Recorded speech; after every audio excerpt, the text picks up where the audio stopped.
Match of the event, the Pokemon Video Game Masters Division Finals! Our competitors are, from the United States, Player 1, Jeudy Azzarelli!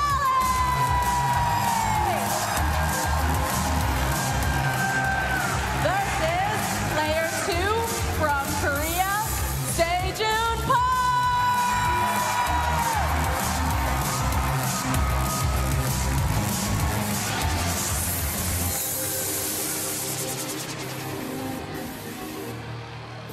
Love those intros. Sejun already announcing to the world the Pachirisu potentially going to be the MVP of this. But both of these players coming out with huge fan followings in the crowd. I don't know if you could feel it at home, but it was basically, it felt like an earthquake here in the stadium. Yeah, I think these players deserve it too, and it's kind of an interesting matchup for the fans here. We got Sejun Park, one of the most accomplished and popular trainers in the world. I think definitely the most influential trainer in the world as far as, anytime Sejun used anything at any point all season, players took note of it. It adjusted the metagame, the rest of the world. So someone who has a huge following here, but he definitely deserves. On the other hand, you've got Jeudy here. Everyone loves the underdog story, and as the American here playing in the capital of the United States here, Washington, D.C., certainly expect that a lot of the home crowd will be on his side. Yeah, definitely going to be interesting to see if Jeudy can ride that momentum over Sejun Park. We sort of touched on this at the beginning, but Sejun definitely considered the favorite coming in here, right? Yeah, I think so. I mean, the Pachirisu falling over there may be ominous things to come, but ominous early warning. I think Sejun's definitely the favorite here, though. I mean, he's certainly got the experience. It's hard to argue against him here, and I think that's some of the fun of this matchup. Whenever you go into a match like this with one really accomplished player, you expect him to come out on top, but we've seen all weekend that's not always what happens. A lot of the players who did very well at past World Championships had really tough runs here. Both the previous World Champions were eliminated pretty quickly here, so just because he's the favorite doesn't mean he'll come out on top. However, I do think that there's a reason most of the community would say he's the most deserving player who's never won a World Championship before. It'd be a very tough opponent for Jeudy to kind of try to come on top of here. But Jeudy's come so far for a reason. He really came with a big breakout performance in the United States National Tournament, making the top 8 there. I was very close to moving on and doing so well here. It's a sign that 2 tournaments in a row like that with such fierce competition, he's probably for real, right? He's going to keep doing this in tournaments. So even though he hasn't quite built that legacy yet, every win is someone's first big one. And Sejun might have to be careful that he's not on the wrong side of one here. Yeah, I mean, sometimes Pokemon's all about momentum and when you get hot. And if Jeudy has just started getting hot at Nationals and he's carried it through to Worlds, that's the exact right time to do so. Yeah, I don't think anyone was expecting Sejun to lose the 2011 World Championship Finals for the senior division either, but Sejun did get the second place trophy that time. So we'll have to see here if Sejun will be able to do what he couldn't do the first time and get that first World Championships for him. All right, we are jumping right into team preview. On your screen, you're seeing Sejun Park from Korea's team. Lead slot, Pachirisu, Gothitelle, Gardevoir, Gyarados, Talonflame, and Garchomp. Pachirisu chants already starting in the crowd. Up against Jeudy Azzarelli off screen, he's running a Tyranitar, a Charizard, Salamence, Garchomp, Lucario, and Rotom.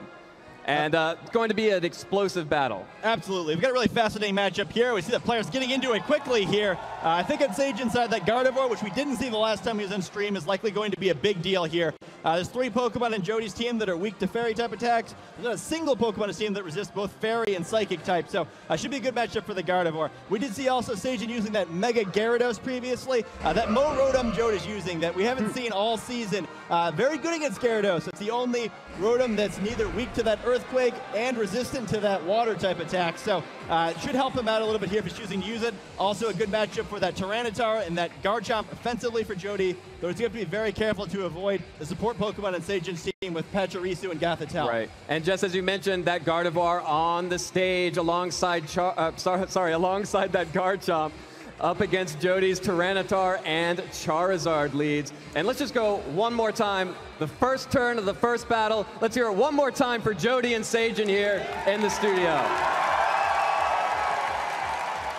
Interesting leads here from Jeudy. Leads both of his potential weather setters here up against that Gardevoir and the Garchomp. Yeah, this is definitely one matchup that will come down to a weather war. Jody's probably going to have a preference between which one of the two he wants up, but without a competing weather here, he can afford to be a little bit more careful. Or he's a little bit less careful. Yeah. What he does need to be careful about is Gothitelle switching it at an inopportune time here, especially with a couple choice Pokemon on his team. He's going to be really careful about what he lets it do. We do see a Protect coming out from that Charizard immediately, but Moonblast from Gardevoir gets the super effective attack onto Tyranitar, but it is going to fire back with a Stone Edge, getting a whole lot of damage there. Rock Slide from Garchomp is going to be avoided by Charizard thanks to that Protect. Deal a little bit of damage to that Tyranitar, enough to put it into Moonblast KO range. Sandstorm not quite enough to get the KO onto Gardevoir there. Creates a complicated decision here for Sejun. Gardevoir with one tick of sand, going to be able to knock it out now. Do you withdraw the Gardevoir? Because on Jody's end, he's kind of a difficult situation also. If he wants to leave this Charizard in, he has to Mega Evolve it, most likely, which would negate that sand. So both sides have some things to consider here. Tyranitar has to be careful since it'd be knocked out by another Moonblast with that faster Gardevoir. Both Pokemon showing their choice scarves there. They have to both be careful on this turn, but I wouldn't be surprised to see one of the two of them take a risk. This is going to be a matchup where they both have a lot of very offensive Pokemon, and there's going to be a lot of high-risk maneuvers. Whichever one of them is going to get the most cheap attacks there when opponents not expecting it is probably going to come out with the win here. And it looks like Jeudy is going to switch out that Tyranitar for Rotom. Double switching, does not like the matchup from either of his Pokemon in favor of that Salamence now. Is going to be able to intimidate the opposing Garchomp, but Gardevoir is not going to be too worried about that.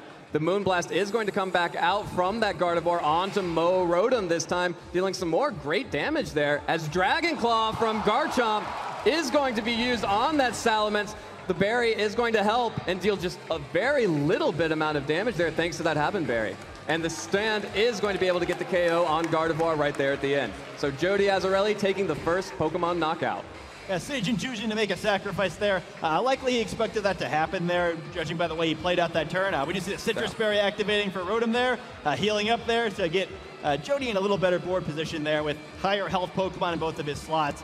He does get the early lead there, which is a big deal. I think removing that Gardevoir is a big deal. I mentioned previously that there are a lot of Pokemon on his side of the field that are weak to Moonblast. He's brought at least 2 of them, so he really doesn't want to have to deal with that for long periods of time. I think that letting it go so early is dangerous unless Sejun's got a great plan here for how he wants to deal with the situation without it, because if he was able to get 3 or 4 Moonblasts off, it's very likely Sejun would win the game there. So huge start for Jeudy to get rid of it. Yeah, and we do see the Pachirisu on the field, and the crowd goes crazy as soon as Pachirisu makes it out. Interesting choice to bring in. Pachirisu is a very disruptive Pokemon, of course able to abuse that Follow Me ability to redirect any attacks towards it, and a bevy of other support options as well. Yeah, the Follow Me here is an interesting option. In this matchup, it's not going to be able to do too much with its Volt Absorb, but it will be a little frustrating against Rotom if it's out against Gyarados later. Well, it won't be able to use that Thunderbolt in fear of just healing the Pachirisu. And Salamence does not want to stay on the field, scared away from that Pachirisu. Switches out for Tyranitar. That Follow Me is going to come out from the Pachirisu. We will see the Rock Slide from Garchomp. Tyranitar avoids it, but will be able to connect with Rotom to deal some damage there. Very bulky Rotom, as you can see, and Leaf Storm coming out onto Pachirisu. The poor little squirrel only takes about 50% from that and eats its Citrus Berry to heal right back up, while Rotom has lost a lot of special attack and a lot of offensive power from it. Yeah, it's impressive how bulky that little Pachirisu is. You look at it just out there as a little tiny squirrel thing. You don't really expect it to be very bulky, but it takes almost nothing from that Leaf Storm. You have to exaggerate. You can't exaggerate, rather, how powerful that is. It's the same power as a Draco Meteor and just nothing, you know? Rotom definitely not as powerful, especially as some of the dragons, as far as putting those attacks out. But, you know, the metagame lives in fear of overheat from Rotom's brother, Rotom Heat. It's the same base power.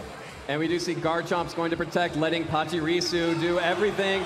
Oh, the correct prediction there. The Nuzzle from Pachirisu going to be able to get the damage and paralysis onto that Tyranitar. That Scarf Tyranitar is now worthless. Now it's paralyzed.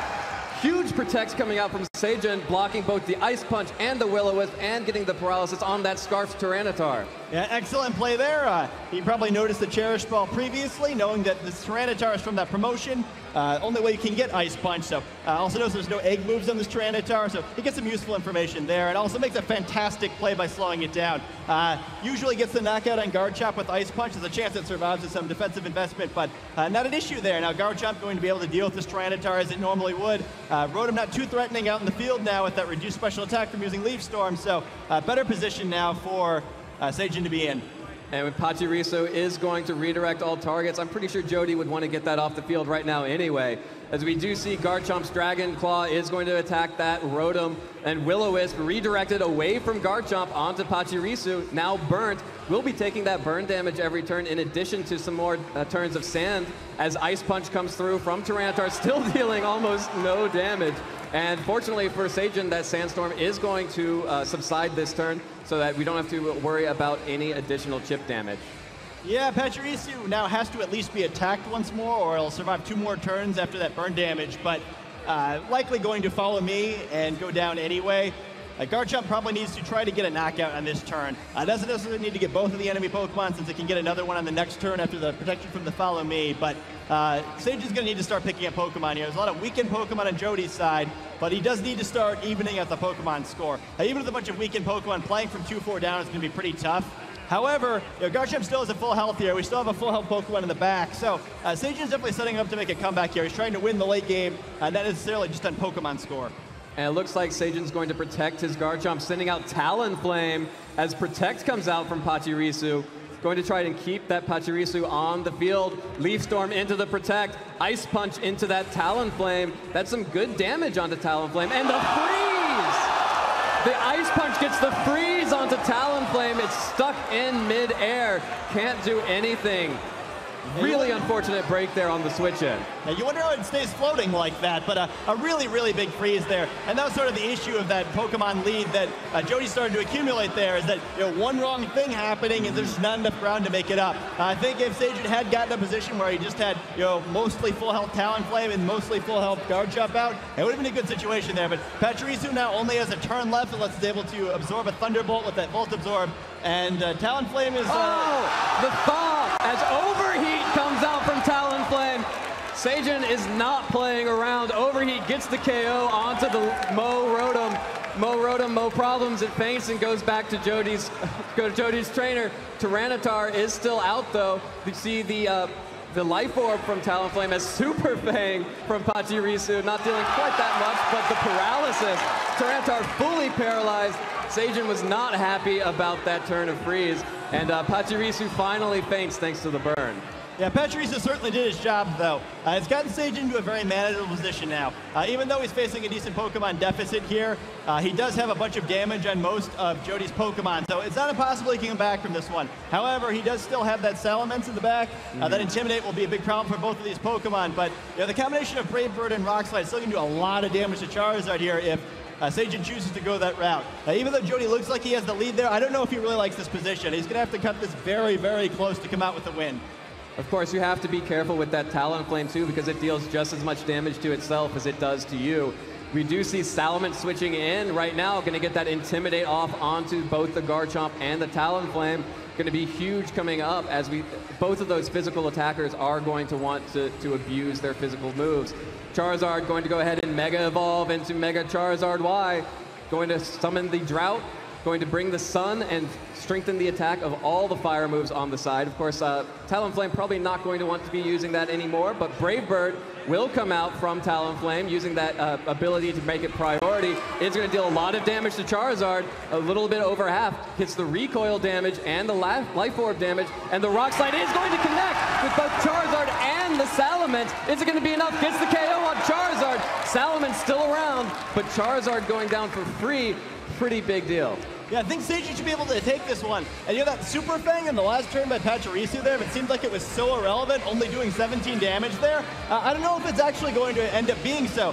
With that extra damage there, you're going to feel very safe that even intimidated, Talonflame can finish off this Tyranitar if it needs to. I've already seen that the Salamence has the Hobbenberry, not a Choice Scarf, so Garchomp should be able to finish it off, and we see the forfeit. Yeah, Jeudy going ahead and forfeiting, and Sejun Park takes game 1 of this best-of-3 set. Let's hear it for Sejun, everybody. Huge win for Sejun. You always want to take that first game in a series. It just, all the control is in his favor now. Yeah, it's going to be a really overwhelming situation for Jeudy to try to deal with now. Not only are you in the finals of the World Championships, but against the player considered by many people to be the best in the world, you have to win 2 games in a row. Yeah. Very great game by Sejun there. It's not just that he won, but the way he won. He really understood what he needed to do there. He planned out the game so that he would be able to win in the end. It didn't matter if he fell down behind early as far as Pokemon remaining. It just mattered if he could close out the game. I think a lot of times players will get a little too involved with the trading each turn. We're just trying to win through tactics. Like, I'm going to win this turn. I'm going to outsmart my opponent. I'm going to get this knockout. But the long-term plan isn't there. We really see that from Sejun, where even though he seemed like he was losing most of the game, he ended up in a situation where he won the game cleanly because he always kept the end of the game in the mind, not just the beginning. Yeah, definitely strong play from Sejun. We are going to go right into game 2. Sejun on the top of your screen, Jeudy on the bottom. Salamence and Lucario going to be the leads for Jeudy this time, as Sejun's going to go ahead and throw out that Garchomp and Gardevoir once again. So Jeudy switching up the leads a little bit, and Sejun just deciding to go with what works. Yeah, I love Jeudy's switch up here. We saw the Mega Charizard throughout all of Jody's previously streamed matches. However, this Lucario can go both ways, it looks like. It does have Lucario Knight, so it's capable of Mega Evolution, and we see it here. Yeah, Mega Lucario making its first appearance on the stream here. Going to go ahead and Mega Evolve, get a lot of additional power on the field for Jeudy. And Bullet Punch coming up from Mega Lucario onto Gardevoir. Not quite enough for the one-hit KO. Dazzling Gleam, the choice from Gardevoir. Super effective damage on Salamence, and the Earthquake not affecting Salamence or Gardevoir thanks to that telepathy, but will be able to get the damage onto Lucario. Is it going to be enough? Is Mega going down? The Mega goes down. Turn 1 for Jeudy. A huge gambit from him did not pay off, but Rock Tomb from Salamence going to hit that Garchomp and slow it down just a little bit. Yeah, excellent play there on Sejun's end. I don't know if he trained his Pokemon with that Lucario Bullet Punch in mind, but I think that was one of Jody's main tricks in this matchup, the ability to use that Mega Lucario, which hadn't been seen before, and try to get a quick knockout of that Gardevoir. Once again, we see it very low in range of Sandstorm damage, but this time the damage looks like it may have been done. Garchomp's still in great position to try to do some damage here. Dragon Claw and Salamence or Earthquake and Tyranitar would do some very serious damage. Tyranitar's going to have to lock into a move here, which will help out Sejun significantly, planning out the rest of the game here. And getting one more knockout, even if it's not on Tyranitar, would prevent it from switching moves again, creating a much more winnable endgame situation for Sejun. Jeudy is going to protect that Salamence, does not want to let this Dazzling Gleam get the KO there. Going to deal no damage to that Salamence, but super effective damage onto Tyranitar. Rock Slide is the choice from Jeudy. That's the play. Going to pick up the KO onto Gardevoir, get some damage onto Garchomp. Hope for a flinch here. Could be a huge for Jeudy. The Earthquake is going to go through. No flinches. Earthquake onto Tyranitar. This is a super effective hit. Is it going to be enough? No! Survives with just 12 HP. Salamence taking some Sandstorm damage, but a good KO, a KO that Jeudy needed. Yeah, he does get some progress here. No longer has to worry about that Dazzling Gleam, which could easily knock out both of those Pokemon, but he gave up a lot to get it. Tyranitar on the verge of being knocked out now. Salamence also very low. Garchomp to easily knock out either of these Pokemon now that Tyranitar is locked into that Rock Slide. We did see Jeudy come back from a seemingly unwinnable situation during his top 4 match with that Rock Slide Tyranitar, getting some key critical hits and flinches. He might need that again here. Garchomp alone is creating a lot of threat right now, and we haven't even seen 2 of Sejun's Pokemon yet. Yeah, and it looks like it's going to be Pachirisu. Pachirisu on the field, capable of redirecting any attack from Salamence now that Garchomp's slower thanks to that Rock Tomb. So it's a great play from Sejun to bring that back out. Yeah, it can definitely help out a whole bunch here. A quick follow me prevents Salamence from creating any real threat here. And Garchomp got his pick of which of the Pokemon it wants to try to knock out. Jeudy likely going to need to switch one of the 2 here, but the other one's going to be in a lot of danger. He's kind of got to hope that Sejun guesses wrong about which of the 2 that he switches out. There's also the threat, too, of a Super Fang here, but we do see the follow me. Yeah, follow me coming out from Pachirisu. Jeudy keeping both in. Rock Slide coming out from Tyranitar. Going to have to hope for a flinch onto that Garchomp. It looks like we do see some small damage on both. Draco Meteor from Jeudy onto that Pachirisu. Probably originally targeted for that Garchomp. Will connect, will deal some good damage, but we've already seen not enough. That Pachirisu so bulky. If that Mo Rotom's Leaf Storm wasn't proof enough, it just tanked a Salamence Draco Meteor, and no flinch. So Rock Slide does come out from Garchomp. That should be a double KO. No! 2 HP from Salamence, but fortunately, we'll have to see, will the Sand stick around? Yes, one more turn of Sand does pick up the KO on Salamence. So double KO for Sejun that turn. This game, he does get the Pokemon lead. A big 3-1 advantage now. He still has his redirection available with Pachirisu here, so hard to imagine anything Jeudy can do here. I never thought I'd see the day where Pachirisu was a world champion, but it looks like we're on the verge of it here. Yeah, and it looks like Mo Rotom is going to be Jody's last hope to keep the world safe from world champion Pachirisu. But up against the Garchomp and the Pachirisu. Pachirisu, of course, could take one for the team, use that follow me to redirect any attacks from Mo Rotom. But instead, Pachirisu is not going to do any of that. It's going right on the offensive. Super Fang going to take away half of Mo Rotom's health. Dragon Claw right back after critical hit!